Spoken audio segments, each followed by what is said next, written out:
Vamos a continuar con el estudio bíblico de la epístola que fue escrita por Pablo a los Filipenses. Allá en el capítulo 2, vamos a continuar, versículos del 8 al 11. Vamos a buscarlo, por favor. Cuando usted lo encuentre, me regala un fuerte amén. Filipenses 2, del 8 al 11. Lo leemos en el nombre del Padre, del Hijo y del Espíritu Santo. Dice de la siguiente manera, dice la Biblia: y estando en la condición de hombre, se humilló a sí mismo, haciéndose obediente hasta la muerte, y muerte de cruz, por lo cual Dios también le exaltó hasta lo sumo, y le dio un nombre que es sobre todo nombre, para que en el nombre de Jesús se doble toda rodilla de los que están en los cielos y en la tierra y debajo de la tierra, y toda lengua confiese que Jesucristo es el Señor, para gloria de Dios Padre. Padre, en esta hora, en el nombre de Jesús, quiero pedir al Espíritu Santo su guía. Señor, quiero hablar conforme a lo que tú pongas y no conforme a lo que mi mente me dé. Pido que todo lo que diga sea a través del Espíritu Santo, que mis hermanos dispongan su mente, su corazón a través del Espíritu, para poder recibir y poder aprender más y más de tu palabra. En el nombre poderoso de Jesús, amén y amén. Tome su asiento, por favor. Amados hermanos, retomando, ¿verdad?, un poquito de historia de lo que es esta epístola a Filipenses. Gusto, pastor. Hemos visto, hemos estudiado, estuvimos viendo cómo nació esta iglesia. De hecho, esta iglesia, la primera que fue establecida por Pablo, y había sido establecida acerca más o menos unos 10 años atrás, donde Pablo fundó esta iglesia, y todo comenzó cuando Pablo llegó ahí. Venía de Macedonia, pasó a Filipo, y ahí empezó a reunirse, a orar con ciertas mujeres a orilla de un río, porque no había una sinagoga, puesto que para establecer una sinagoga debían de haber por lo menos 10 a 12 hombres que fuesen cabeza de familia para poder establecer una sinagoga. Pero es ahí donde Dios toca a Lidia, la vendedora de púrpura, para que ella abra su casa. Ella atiende a Pablo ahí, lo atiende y les abre su casa, y ahí empieza la casa de oración. También aquí en el libro de los Hechos, capítulo 16, que como buen creyente usted debería leerlo, también ahí nos habla de cómo Pablo echó fuera un demonio, a una niña, y eso lo llevó a la cárcel, y estando en la cárcel sucede el milagro que Dios lo liberta. El carcelero, al verlo, se iba a matar. Pablo lo detiene, él entrega su vida a Cristo, se lo lleva a casa, y entonces ahí va viendo que todo aquello que parece que nos lleva a algo malo, nos llega a algo bueno, porque de todo eso se fue formando la iglesia. Entonces hablamos de que Lidia fue de las fundadoras. La niña no sabe, algunos dicen que probablemente la niña en la cual él echó fuera ese demonio también empezó a congregarse, el carcelero y toda su familia. Y mire cómo van las cosas: de aquello que parece malo sale algo bueno. Por eso Romanos 8:28, Pablo mismo nos dice, que nos dice en 8:28 Pablo, hermanos: y sabemos que a los que aman a Dios todas las cosas nos ayudan a bien. Entonces vemos cómo la iglesia Pablo la establece, la deja establecida, y así fue como nació esta iglesia, y así fue como se va dando. Luego venimos viendo, avanzando, de que Pablo tiene algunos temas especiales que hablar.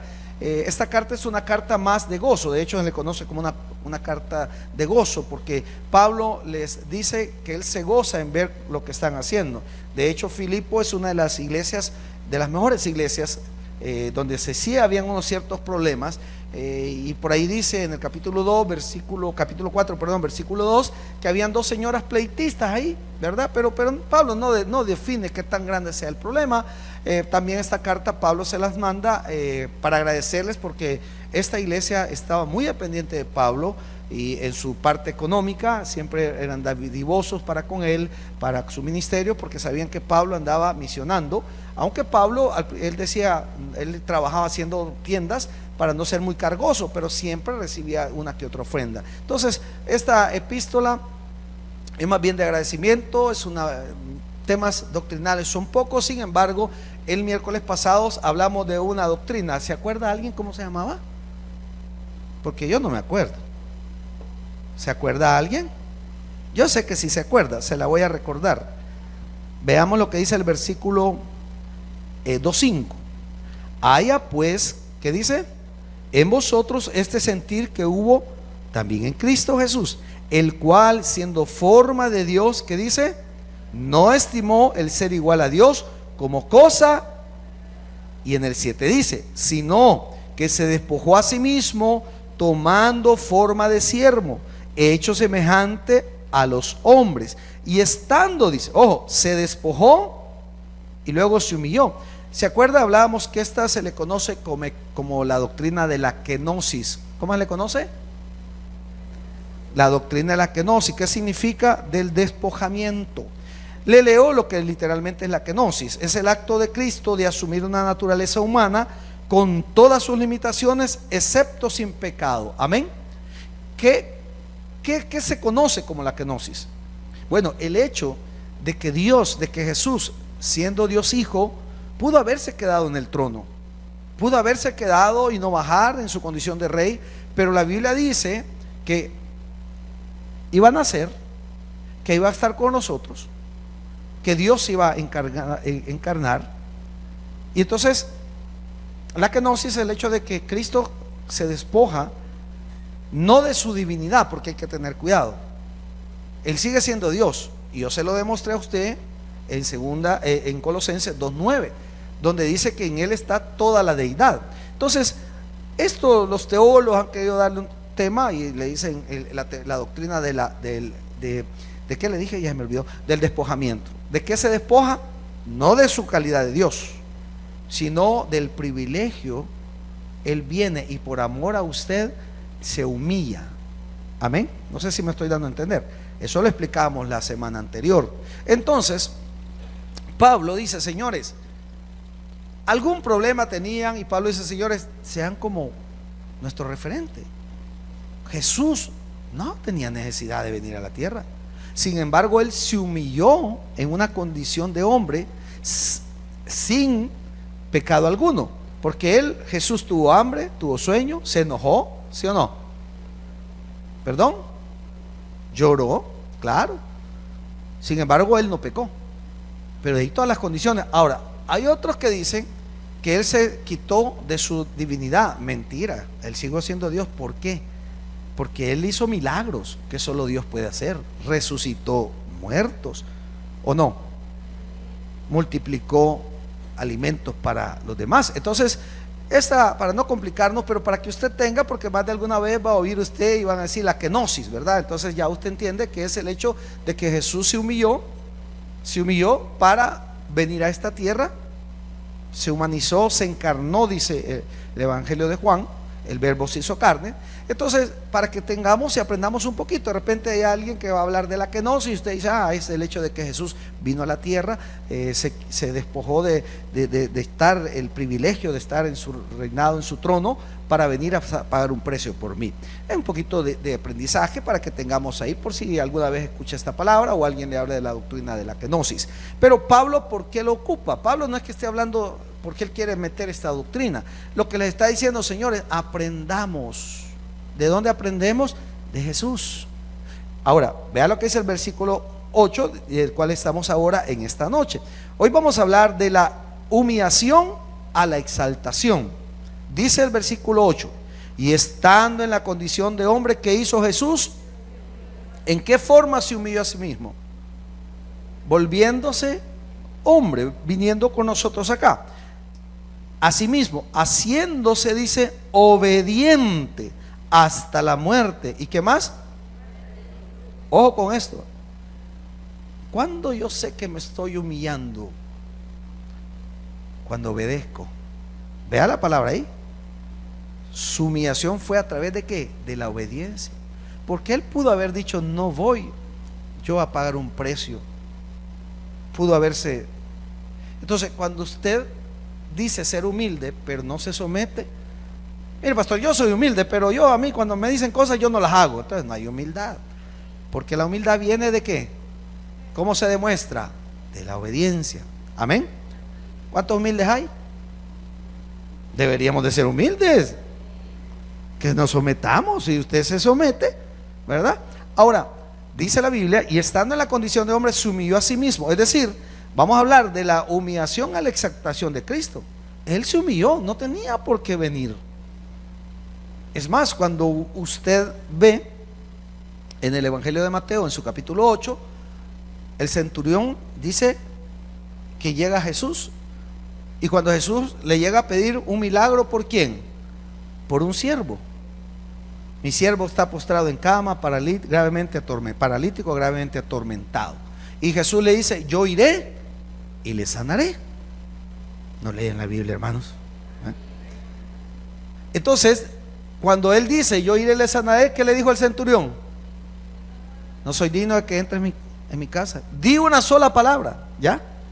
Él sabía con quién estaba hablando. Sí, o sea, él sabía que Jesús era Dios, que no, él se sentía indigno de estar con él. Entonces Jesús se humilla en el sentido que él no tiene necesidad de venir a la tierra, pero lo hace por amor a usted y por amor a mí. Amén. Entonces dice: estando en la condición de hombre, se humilló a sí mismo, haciéndose obediente hasta la muerte, y muerte de cruz. Esta es la parte de la humillación. ¿Qué representa en el mundo general, en el mundo mundial, ¿verdad?, en el cosmos, en el mundo como tal, en la tierra? ¿Cómo representan el cristianismo? ¿A través de qué lo representan? ¿A través de qué? ¿De una cruz o no? El cristiano evangélico es una cruz lisa, sin la imagen, digamos, de Cristo. El católico lo representa con una cruz donde Cristo está crucificado. Sí, amén. Pero eso nosotros lo vemos, es más, usted muchas veces se ve como un amuleto, una cruz. Usted miraba aquellas famosas películas de vampiros. ¿Alguien miraba de vampiros? ¿Con qué lo atacan al vampiro? ¿Ve? Cuando usted se siente en peligro, ¿qué hacía? ¿O todavía lo hace? Santo Dios, ¿verdad? Ojo, para nosotros no es vergüenza, pero en ese tiempo de Jesús morir en la cruz, ¿quiénes morían en la cruz? Los malhechores, los delincuentes. Entonces la humillación de Jesús no solo fue el hecho de haber venido a esta tierra, sino el hecho, ¿qué hicieron con Jesús? ¿Se acuerdan? Cuando lo iban a llevar ya a crucificar, lo expusieron. ¿Cómo lo expusieron? Ante todo el pueblo, lo humillaron, lo usaron, toda la caminata lo llevaron. Yo veo que aquí en el país eso no sucede, pero por ejemplo Guatemala, lo veo muy, Guatemala ellos tienen cerca de un 60-70% de población indígena. Nosotros aquí no tenemos mayores pueblos indígenas. La cara nos quedó, pero no hay pueblos, ¿verdad? Pero en Guatemala sí. En Guatemala sucede algo bien normal, que cada localidad, aldea, tienen sus propios gobiernos locales, donde las autoridades normalmente no meten mano, solo que hayan asesinato. De lo contrario, lo que hacen es el que anda robando, el hombre o mujer que los encuentran en adulterio, fornicación, los que hacen, los latigan frente al pueblo. Y hay uno que es el bueno, me gustaría ser ese, ¡pum!, y ese es el que le da todo, ¿sí? Fíjense bien, ustedes no han visto que en Guatemala los policías, los mismos pueblos les quitan los maleantes, y no digo que sea lo correcto, porque incluso a veces los matan y los queman, ¿ya? ¿Qué hace el pueblo? Humillarlos públicamente. Si son ladrones, les van y les pegan una paliza si es que no los matan. Si es una mujer o un hombre encontrados en adulterio, los desnudan, los humillan y los latigan. Entonces, cuando la Biblia dice que Jesús se humilló, no solo fue una humillación de quitarse de su puesto. Por ejemplo, si hay alguien que por ejemplo fue gerente de ventas, fue gerente comercial, fue gerente general, y de repente lo bajan de nivel y le dice: usted ya no va a ser el gerente, ahora usted va a ser el vigilante. No digo que sea malo ser vigilante, pero usted cree que, ¿cómo cree que se sentiría ese hombre? Seguro ni siquiera aceptaría el puesto. No, por ley no se puede. Pero póngale que por A o B lo despiden un día, necesita un trabajo, y le dice: va, te volvemos a contratar, pero allá no te vamos a dar de gerente, hoy te vamos a dar de, qué sé yo, de un puesto más bajo, a lo sumo el orgullo no le permita y diga, no voy a seguir buscando, ¿verdad? Imagínense, Jesús no solo se bajó del hecho de ser nuestro Rey, nuestro Señor, sino que también sufrió lo oprobio, o sea, la vergüenza, la burla. Imagínense, ¿qué sufrió?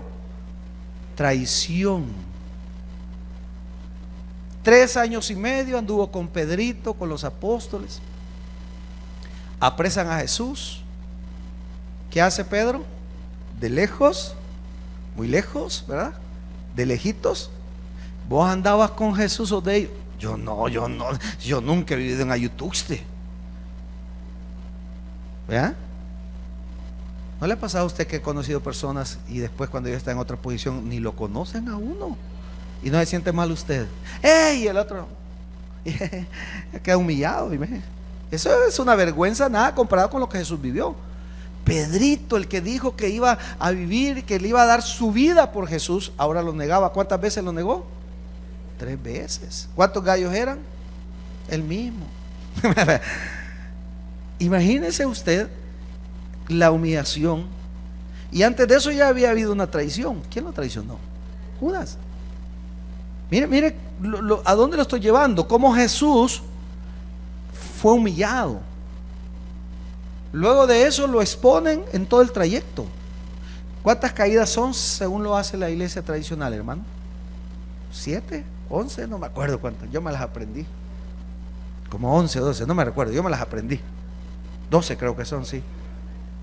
¿Perdón? 12 son, ¿verdad? Sí, creo que son como 12. Y claro, la iglesia tradicional va y dice Jesús cae por primera vez y hacen un rezo. Pero eso ahora, hermano. Pero en aquel entonces no era el hecho de, no crea que se cayó por sí. No, la gente contenta cuando le lastimaban, lo golpeaban, cuando lo maltrataban, cuando le pidieron a Simón de qué, que le ayudara, no quería. No, me digo yo, no, si yo, ¿sí se acuerdan de esa parte de la Biblia? Sí está en la Biblia, hermano. Hay un así que se llama Biblia, tiene 66 libros, ¿verdad? La versión la 1960, Reina Valera, para que la lea, digo yo, ¿verdad? Y entonces sufre vergüenza, le ponen una corona de espina, se burlan de él.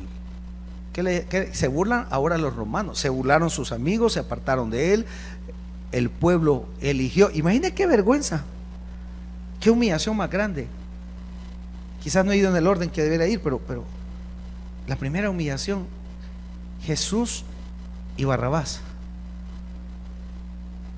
El bien, la esencia del amor en su plenitud, el mal en su plenitud. ¿Y a quién elige el pueblo? ¿Quién había hecho bienes? Jesús. ¿Quién había hecho mal? ¿Y a quién eligen? Igual que aquellas mujeres eligen al peludo, al aragán, el que no, y al trabajador no lo quieren. Esas son otras mujeres de otro país, de otro planeta, de donde viene Fran Rubio. ¿Vea? Si usted no ha visto noticias, no sabe ni quién es Fran Rubio. Fran Velázquez, pastor, ese es un jugador, es de otra cosa. Pero vea esto, se lo estoy llevando porque estamos hablando de la humillación de Jesús. Porque uno lo ve fácil, Jesús murió en la cruz y todo, sí, pero todo eso, hermano, lo eligen al malacate, a lo peor, y lo que debían de haber elegido, no lo eligen. Si Él les había alimentado, si Él les había hecho milagros, pero ahora eligen al malo. Vea, ¿crees que no? La humillación, luego lo pasean, se burlan de él los soldados. ¿Qué otra humillación tuvo Jesús? Acuérdense, lo ponen tras malhechores, en medio, como queriendo decir, este es el peor, porque iba al centro. Por lo general, el principal siempre va al centro, los que son segundos siempre van a los lados. Entonces a él lo ponen como el máximo de lo peor de lo peor. Y hay algo más también acerca de su humillación. ¿Alguien se recuerda qué más hicieron para humillarlo? La ropa, amén, rifan la ropa entre ellos, pero algo más. Le pusieron la corona, burlándose de él, le escupieron en la cara. ¿Qué más hicieron para poner la cereza en el pastel? Bueno, esta sería la cereza en la cruz, le doy una pista. ¿Qué pusieron? Un rótulo: Rey de los judíos. Y los judíos se molestaron porque dijeron: ese no es nuestro rey. Vea toda la humillación. O sea, bonito es decir: ah, sí, se humilló Jesús. Con que usted y yo dejamos de hablarle a otras personas, nos alejamos de ciertos lugares porque nos sentimos humillados. Y Jesús, amado hermano, por amor a usted, por amor a mí, se entregó de tal manera que soportó todo eso. Y nosotros a veces nos apartamos de nuestra familia, de nuestros amigos o conocidos, porque me humilló. Yo le extendí la mano y no me la dio. Y yo pasé así, y yo estoy seguro que me vio y se hizo así el de los panes. No sé por qué se dice así. A los que nos ven no entiendo por qué decimos así, pero ¿alguien sabe por qué se dice de los panes? Para que me lo explique. Pero si entendemos qué significa, ¿verdad? Se hace loco pues el desentendido, ¿verdad? Y nosotros, es que aquel día me humilló. Ahí en la iglesia es una cosa, allá afuera, y es cierto, hay un montón de gente enferma de ese tipo así, ¿verdad? Pero esas cosas a uno, yo no voy a dejar de ser cristiano porque alguien no me hable, porque nadie de ellos, incluyéndome a mí, ha sido humillado como Jesús fue humillado por nosotros. Vea, lo estoy llevando a la humillación porque a veces parece muy sencillo, pues sí, Jesús, ¿verdad? Sí, pero Él no tenía necesidad de eso. Y todo lo hizo con un propósito. ¿Y cuál era el propósito? Que usted y yo, y los que creemos en Él, seamos salvos por medio del sacrificio que Él hizo. Entonces sigamos acá, en el estudio. Pablo les dice: y estando en la condición de hombre, se humilló a sí mismo. Amén. Se humilló a sí mismo. Es más, se me quedó otra humillación fuerte. Los dos ladrones. Uno entendía y reconocía que Él era su Señor y Salvador. ¿Y el otro qué le dijo? ¿Sí se acuerda? Sálvate y no salvas a nosotros. Si eres Dios, sálvate. Si eres rey, le dijo: sálvate. O sea, aún en su lecho de muerte para pagar, claro, Él venció la muerte. Pero yo lo llevo paso a paso, he tratado de tal vez dramatizarle un poco, aunque no es dramático, porque es una realidad, para que nosotros podamos entender en nuestra mente, en nuestro corazón, que el sacrificio de Jesús no es cosa poca, hermano, o no es poca cosa, para que valoremos lo que es decirnos cristianos. Y a veces nosotros por cositas tan pequeñas, por cositas porque el otro dijo, porque el otro no me habla, porque la otra me tira indirectas, porque el otro me ve mal, porque el pastor no me saludó, porque la hermana esta a ver qué se cree, y porque yo sé que por mí estaban hablando, yo los vi que estaban cuchicheando, y yo sé como que son adivinos, y yo sé que de mí estaban hablando porque yo le vi los ojos, porque es oftalmólogo o optometrista, no sé, porque le vio los ojos y ya, ¿verdad? Entonces yo digo, ¿cómo nosotros humanamente nos sentimos humillados en cosas tan sencillas? ¿Cómo hay gente que no le quiere hablar a otro porque dice: a ver cómo me va a resultar? Realmente no es nada comparado con lo que Jesús hizo por nosotros. Amén. Sigamos. Ahora dice: asimismo haciéndose obediente hasta la muerte y muerte de cruz. Interesante lo que Pablo les dice: señores, ustedes deben de hacer las cosas para gloria de Cristo, porque Él por nosotros ha pagado un precio bien alto. Y luego dice el versículo 9: por lo cual, aquí ya hablamos de la humillación, hoy vamos a hablar de la exaltación, para que en el nombre de Jesús, se dice en el 10, 2:10, ¿sí lo tiene? Para que en el nombre de Jesús se doble toda rodilla de lo que están en los cielos, en la tierra y debajo de la tierra. Es decir, Jesús tiene toda la potestad por cuanto Él es Dios. Todo ese acto de humillación tenía un firme propósito de darle salvación y vida eterna a usted y a mí. Ahora Él es exaltado. ¿Cómo vino Jesús a esta tierra? ¿Cómo nació? Nació pobre, en un pesebre. Es más, el Evangelio de Lucas dice que cuando fueron al mesón no había un lugar para ellos. Yo tengo un sermón que lo he predicado varias navidades que se llama El regalo que nadie quiere, o una Navidad sin Jesús. ¿Sabe que ya están poniendo arbolitos de Navidad? No sé por qué se llaman arbolitos de Navidad, porque la Biblia no me habla nada de arbolitos, pero cuestiones paganas, sincretismo que se han ido. Ahora, si usted quiere poner arbolito, póngalo, no hay problema. Hay que le agarre fuego a la casa, póngale, no hay problema. Esa es cosa personal, vea, cada quien con su locura. Pero a lo que yo voy es que, vea, Jesús nació humilde. Él nació, y porque estamos hablando de la humillación. Algunos de ustedes se acuerdan que pequeños los pedían para el nacimiento, y no porque fueran bonitos, los querían para el burro, los querían para la vaca. ¿Vea? ¿Vea? Qué malo de ustedes, hombre. Porque todos dicen, a mí me pedían para niños. Dios sea sincero, ustedes lo pedían para, ¿vea?, para relleno ahí. Nosotros lo vemos, el bien bonito y todo, ¿vea?, pero no fue así. Literalmente no vino bien. Ojo, eso fue en su humillación. ¿Qué estamos esperando aquellos que hemos creído en Jesús como nuestro Señor y Salvador? La venida de nuestro Señor. ¿Y cómo va a venir ahora? Como Rey, con poder y gloria. ¿Y por quiénes va a venir? Por su iglesia, por aquellos que han creído. Quizá quito por su iglesia, los que conformamos la iglesia. Por aquellos que han creído en Jesús como su Señor, pueda que sea de cualquier parte del mundo, incluso de cualquier iglesia, pero que reconozcan a Jesús como su Señor y Salvador. Ahora, hoy hablemos de la exaltación, y esa es la etapa escatológica donde estamos esperando la venida de Cristo, aquellos que estamos vivos.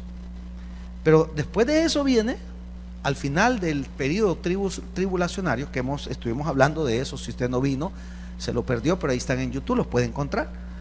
Búsquenos ahí en nuestra página, y estuvimos hablando del periodo tribulacionario. Al final del periodo, ¿cómo va a venir Jesús? Ya a gobernar con vara de hierro. Ya Él vendrá con gran poder. ¿Ya? Entonces, vea cómo todo va cambiando. Ya no va a nacer en un pesebre, ya no se va a presentar. ¿Por qué? Porque estamos en un periodo que se le conoce como el periodo de la gracia. Por gracia y salvación. ¿Y qué es la gracia? Un regalo que a Dios se le antojó darnos. Mire qué bonito, hermano. Pero ¿qué sucede? Pablo le está diciendo a ellos: señores, hay que humillarnos. Y yo le voy a decir algo, hermano: después de la humillación viene la exaltación. Y eso, apliquémoslo para nosotros. Quizás a usted le estén humillando en su trabajo, quizás le estén humillando a su familia, quizás esté pasando por situaciones tan duras y difíciles, humillantes, pero que si usted en verdad le cree a Dios, le va a ir bien. ¿Ven? Pero vamos, porque quiero explicarle algo más por qué Pablo les está hablando de esto. Luego dice: para que en el nombre de Jesús se doble toda rodilla de los que están en los cielos, en la tierra y debajo de la tierra, y toda lengua, que dice, confiese que Jesucristo es el Señor, para gloria de ¿quién? Mire qué lindo, hermano. ¿Por qué dice para gloria de Dios Padre? Porque está hablando del Dios Hijo. Amén. Porque está hablando del Dios Hijo. Ahora dice para la gloria del Dios Padre. O sea, todo aquel que confiese que Jesús es el Señor, le está dando la gloria al Padre, porque ha recibido al Hijo en su corazón para salvación y vida eterna. Ahora, sigamos avanzando. Por tanto, les dice Pablo: amados míos, como siempre habéis obedecido. Por eso le digo que la iglesia de Filipo era una iglesia bastante buena iglesia. Siempre hay algo, siempre hayan detallitos, pero dice: ustedes siempre han sido obedientes, se han sometido a la voluntad de Dios. Que deseáramos que así dijéramos de nuestras iglesias en general.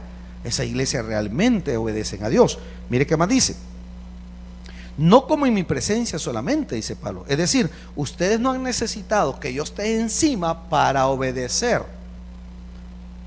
No le ha pasado a usted que cuando usted es una persona de autoridad, la gente que está bajo su autoridad se comporta de una manera? Pero cuando usted no está, se pierde la fiesta, se pierde el baile, dicen ahí. Cuando no está el gato, ¿qué dicen? Los ratones hacen fiestas. Pablo les está diciendo: señores, gracias a que ustedes obedecen a pesar que yo no estoy encima de ustedes.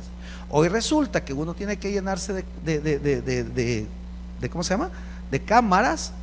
Toda la ciudad, casi en todo el mundo, en nuestro país no es la excepción, todos nos tienen que estar vigilando. ¿Para qué? Para que nos portemos bien. No sé si en San Salvador fue o en Santa Tecla, una señora con una gran bolsa de basura, ¿verdad? Chas, la tira y se y han puesto ahí parlante: señora de las 4 décadas. Sí, porque ya se miraba entrada en años la señora. Señora, esa basura no sé qué, no sé qué. Pum, le caen los del CAN, le ponen multa y todavía le tocó llevarse la basurita. Necesitamos de eso, hermano. Y eso es lo que está diciendo Pablo. Señores, ustedes son una iglesia que no han necesitado que yo esté encima. Uno debe de aprender a trabajar en base a confianza. No, yo trabajo cuando está el jefe. Ahí viene el jefe, hacer mate, hacer mate. No. Entonces Pablo les dice: por tanto, amados míos, como siempre habéis obedecido, dice Pablo, no como en mi presencia solamente, sino mucho más ahora en mi ausencia, dice. Ocupaos de vuestra salvación con temor. No está hablando de que iban a perder la salvación. Está hablando que si en verdad tienen su salvación, cuídenla, dando frutos, dando testimonio. Y lo dice más adelante, porque dice el 13: Dios es el que en vosotros produce así el querer como el hacer por su buena voluntad. Recuerde que en el versículo 3, léalo ahí, dice: nada hagáis por contienda o por vanagloria, antes bien con humildad, dice, estimando a cada uno como superiores a él mismo. Es decir, Pablo dice: señores, ustedes tienen que hacer las cosas bien. Vea el 14: haced, dice Pablo, todo sin murmuraciones y contienda, para que seáis, hay un por qué hay que hacer las cosas bien para Dios, para que seáis como irreprensibles y sencillos, hijos de Dios sin mancha, ¿en medio de qué? O sea que su testimonio no es en la iglesia, solamente en la iglesia, hermano, porque aquí de alguna manera todos, más o menos, todos somos, tal vez no, voy a tener que ser muy sincero, pero tal vez no somos muy educados, porque aquí uno está allá. Yo que soy el pastor, y no es que me la pique, pero simplemente soy el pastor, alguna autoridad tengo. Muchos de ustedes me ven e ignoran. Y viera cómo sufro, hermano. ¿Ve? Entonces yo digo: yo que soy el pastor, no me saludan, mucho menos saludan a los demás. Pero esa es cuestión de educación. Pero Pablo nos está diciendo que nos llevemos bien. Y no solo aquí adentro de la iglesia, porque de alguna manera algunos hacen como conga, robo en palo, él habla de allá afuera. Si aquí adentro somos así, ¿cómo seremos allá afuera, hermano? Y Pablo le está diciendo: para que seáis irreprensibles y sencillos, hijos de Dios sin mancha. O sea, para que den testimonio de ese Cristo, de ese Jesús que se humilló a lo sumo. ¿Qué más dice? Hijo de Dios sin mancha, en medio de una generación maligna y perversa, dice, en medio de la cual resplandecéis. Es decir, usted no está para estar opacando la luz de Cristo. Nunca se avergüence de llamarse cristiano. Nunca se avergüence que la gente sepa que usted cree en Jesús como su Señor y Salvador, como luminares en el mundo, dice, no solo en la iglesia. Ay, no, pastor, esa hermanita, ese hermanito es aquí en la iglesia, aquí es allá, pero allá afuera la familia no la aguanta. ¿Y de qué sirve ser grandes servidores y venir y sentarnos y llenarnos de palabra, pero no la usamos allá afuera? No la usamos allá afuera. ¿De qué sirve, hermano? Pablo dice: señores, vean lo que Jesús hizo. Y nosotros tenemos que ser luminares, tenemos que alumbrarle a la gente, que la gente quiera venir a la iglesia. Yo esta semana he tenido dos acciones bien bonitas hablando un poquito de esto. Viene una prima de España con su esposo yo creí que era ateo. Yo dije: este debe ser ateo. Yo ya le tenía guardado el Salmo 14 y el 51, no, donde dice el necio en su corazón: no hay Dios. empezamos a platicar, empezamos a hablar y compartimos un día antes y de repente me dice mi prima, fíjate que ella venía antes aquí con nosotros, me dice, fíjate que yo le dije, mira, yo voy a ir a la iglesia, quiero ir al culto, si querés no me acompañes, quédate con mi hermano, no sé qué. No, yo voy a ir contigo, le digo. Vino al culto, aquí estuvo, me dice la esposa, mi prima, que cantando, mira, me dijo, jamás lo he visto cantando tan, las canciones que le mando Jimmy, las alabanzas, y como podía, mira, yo me voy, y tuvo presto, y un tipo muy racional, razona todo, conoce mucha historia bíblica, platicamos, nos fuimos a los concilios de Trento y un montón de cosas de la Biblia y historia, y es una persona que conoce. Pero empezamos a hablar, platicar, y me dice, ¿sabes qué? Rompiste el esquema, man. ¿Por qué? Le digo yo. Yo no los invité, yo estaba buscando el momento. Es más, yo no le empecé a hablar de Dios hasta que ya se fue dando, porque no quería buscar el momento, que Dios me diera el momento para engancharlo. Y me dice, yo trabajé con 3 pastores diferentes, porque él es un agente de seguridad, y me dice, en Ecuador, como representante de la empresa, trabajé con un pastor de dinero.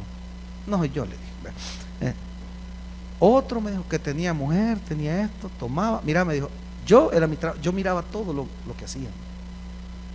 Ven, mi prima me dijo, no todos son malos, hay otros peores. Y me has demostrado, me dijo. Y yo, siendo lo mismo que somos, veo tu familia, veo tus hijos, veo tu esposa, te veo a ti, estamos bien, me dijo. Hay más cosas que nos unen que nos separen. Porque él dice profesar la iglesia católica, sin embargo, habló más mal de la iglesia católica que otra cosa, porque como él lee mucho, no cree en eso de las vírgenes, no cree en ese montón de cosas. Él me dice, yo soy por decir que soy algo, me dijo, pero ¿a dónde voy? Me dijo, mira, me encantaría encontrar una iglesia así allá en España. Mi prima dice, yo voy a una, pero en esa iglesia, no sé, yo no, es lo que ella me dijo, solo son chambres, la gente anda metida en la vida de los demás y te quieren obligar mucho. Y él me dice, yo vi cómo la gente saltaba, brincaba, hablaba en lenguas, el pastor hablaba en lenguas, pero también le agarraba la lengua a la otra. Entonces, ¿de qué sirve que en la iglesia seamos todo un show y todo eso, si allá afuera no lo podemos hacer? Es interesante, hermano. Tenemos que aprender. Entonces Pablo dice que debemos de ser, ¿qué, hermano? Luminares en el mundo. Esto me habla de testimonio, hermano. Pablo les dice, Jesús se humilló tanto por amor a nosotros, pero nosotros tenemos que ser luminares en el mundo. En su trabajo no debería sacar ninguna palabra soez, nada. Deberíamos de tener un gran cuidado cómo nos comportamos. En la casa, enojes, hermano, pescosea a sus hijos con la boca cerrada, tranquilo, pum, pum, bien galán, bien, tranquilo. Sí, tenemos que aprender. En la calle, ay, hermano, no le pite a nadie, dan ganas, vea, pero tenemos que tener un gran cuidado. ¿Por qué? Porque la gente debe de conocer a Cristo por medio de su accionar. No es cuántas Biblias usted puede tener en su trabajo, una Biblia, un logo de la iglesia y versículo bíblico, Juan 3:16 y todo lo demás, pero su accionar dice todo lo contrario. Y entonces, ¿de qué sirve? Y Pablo nos está diciendo, dice, en una generación maligna y perversa, en medio de la cual resplandecéis, dice, como luminares en el mundo. Pero ojo, asidos de la palabra de vida. O sea, yo me tengo que agarrar, me tengo que aferrar de la palabra de Dios, para que en el día de Cristo, es decir, cuando Él venga, yo pueda gloriarme de que no he corrido en vano, ni en vano he trabajado, dice. O sea, yo quiero cristianos realmente convertidos, amén. Las iglesias estamos llenas de cristianos convencidos.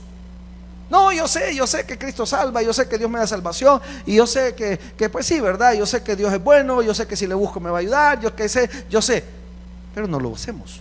Yo sé que si cambio mi actuar, yo sé que si cambio mi hablar, yo sé que si dejo el amante, yo sé que si dejo las malas palabras, si dejo el vicio, si dejo de tomar, si dejo la fornicación me va a ir bien, pero lo seguimos haciendo.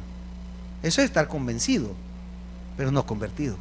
Usted agarra a una persona que sabe que el licor lo está matando y le dice, sí, yo sé que el guaro me está matando, o el licor. A este español le digo, no, el guaro, no sé qué. ¿Qué guaro? Me dijo, ¿ve? Entonces, para los que nos ven internacionalmente en todas partes del mundo, amén, hermano, hay que pensar en grande, ¿verdad? Él dice, el borracho, el ebrio dice, borracho, no me entendió. Le no, que es un borracho. Que es borracho, me dijo. El que chupa, le dije, que chupa, me dijo. No entendió nada, pues. El que toma bebida alcohólica, y hay que hablarle un poco más refinado, ¿me entienden? ¿Alcohol etílico? No. ¿Cuál es el que se toma? A ver, ¿cuál es el alcohol que se toma? Entonces, ya me perdí. Espérame. Entonces, él entiende que le hace daño, ¿sí o no? No, yo sé que me hace daño, pero déjame una cobra para el trago, pues va. O sea, él está convencido que el alcohol lo va a matar, ¿sí? Pero no cambia. Entonces, las iglesias, habemos muchos que estamos convencidos, pero no convertidos. ¿Cómo sé que hay personas convertidas y convencidas? Porque las convencidas son aquellas que, sí, amén, aleluya, gloria a Dios. Pero su vida dicta mucho de eso, lejísimos. El convertido da frutos. Grita, alaba a Dios y todo, pero su vida la gente la ve. Y la gente, no, hombre, con ese no te metas, ese tipo es correcto. ¿Quiénes son los que dan testimonio de los verdaderos frutos? Los que conviven con nosotros. ¿Usted quiere saber cómo somos como esposos? Pregúntele a la esposa. Pero no la va a intimidar, ¿no? ¿Usted quiere saber cómo son las esposas? Pregúntenos a los esposos. ¿Usted quiere saber cómo somos como padres? Pregúntele a nuestros hijos. Porque si me preguntan a mí, y yo, wow, no, yo como padre soy bocado de cardinales como esposo. Es lo que yo puedo decir, hermano. ¿Ya? Pero el fruto de conocer verdaderamente a Cristo se debe dar en casa primero. No aquí solo en el templo. No que la gente ese hombre es grande, voy, me abre la puerta del carro y voy y me ayuda. Bueno, que los hermanos de parqueo a veces no lo hacen. Ahí viene la gente con la bolsa y se hacen los locos. Pero bueno, ese es otro tema de otro día. Y entonces, vea. Pero a la señora, apúrate, subite. Que se la pasan llevando a la señora, ¿verdad? Entonces, tenemos que entender. Pablo nos está pidiendo ser luminares en el mundo. Amén. Y cuando dice luminares, ¿qué dice? Luminares en el mundo, no está hablando que sea una estrella en el mundo. El problema es que vemos muchos pastores que hemos creído y hemos entendido mal. Se creen estrellas en las iglesias. Y ahí tiene pastores que con seguridad, gente que anda con ellos, que mire, yo llevo a iglesia, pastor, ¿me permite la Biblia? Pero yo, no, tranquilo, no se preocupe. Y yo digo, si todavía no estoy, o me ven tan viejo, digo yo, que ya ni mi Biblia puedo cargar. Entonces hay que tener mucho cuidado. Seguir a Cristo, humillarnos al igual que Cristo, nos va a llevar a ser y tener bendición. Si usted quiere que Dios lo levante y lo exalte, humíllese ante Él para que la bendición pueda llegar todos los días de su vida. Démosle un fuerte aplauso al Señor, porque Dios es bueno. El predicador ha terminado su mensaje. Acepta a Jesucristo hoy como tu único y suficiente Salvador personal. Ora conmigo de la siguiente manera: Señor Jesús, yo te recibo hoy como mi único y suficiente Salvador personal. Creo que eres Dios y que resucitaste al tercer día. Me arrepiento, soy pecador. Perdóname, Señor. Gracias, Padre, por enviar a tu Hijo a morir por mí. Gracias, Jesús, por salvar mi alma hoy. En tu nombre he orado. Amén. Bienvenido a la familia de Dios. Congrégate con nosotros. Estamos ubicados en Final 29 Avenida Norte, número 2931, Ayutuxtepeque. Tabernáculo Bíblico Bautista, Amigo de Israel, Ayutuxtepeque. A cualquier situación, Jesús es la solución.